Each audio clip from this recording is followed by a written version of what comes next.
Les frappes de l'armée contre les groupes de militants dans le Sinaï ont continué durant le week-end puisque le président a promis de répondre avec brutalité. L'armée a annoncé la mort de dizaines de terroristes et nombre de leurs véhicules, cachettes et dépôts d'armes ont été détruits. Plusieurs déclarations similaires ont été annoncées auparavant, mais ces groupes trouvent le moyen de passer à travers ces mesures de répression.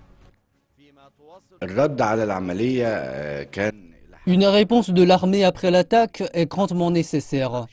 L'État doit montrer son pouvoir, mais ce doit être une réponse de raisonnement basée sur des informations et une organisation précise. Toutefois, utiliser uniquement la force pour lutter contre le terrorisme dans le Sinaï n'est pas suffisant. Ce n'est pas suffisant du tout. Le Sinaï doit connaître un développement économique massif. L'insurrection dans le nord du Sinaï a bondi en 2013 après que l'armée a chassé le président islamiste et membre des frères musulmans Mohamed Morsi. Les conséquences ont été graves et des centaines de policiers et de membres de l'armée ont été tués depuis. Certaines critiques appellent au dialogue pour mettre fin à ce long désaccord, mais le gouvernement l'a rejeté.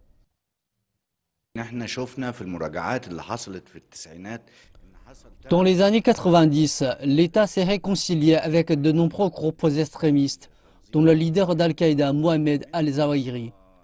La plupart d'entre eux sont restés sur leurs idéologies djihadistes et ont créé de nouveaux groupes. L'État comprend que le dialogue ne sera que temporaire. À cause de sa situation géographique, le Sinaï est la plus fertile des terres pour les groupes de militants. La nature tribale, le paysage montagneux accidenté et la proximité aux tunnels de contrebande sous la frontière de Gaza font qu'il est difficile pour les officiels de la sécurité de maintenir un contrôle irréprochable. Et avec les brèches dont l'Égypte fait face à l'ouest de sa frontière avec la Libye presque tous les jours, le Caire a besoin d'une solution immédiate pour surmonter ces menaces croissantes.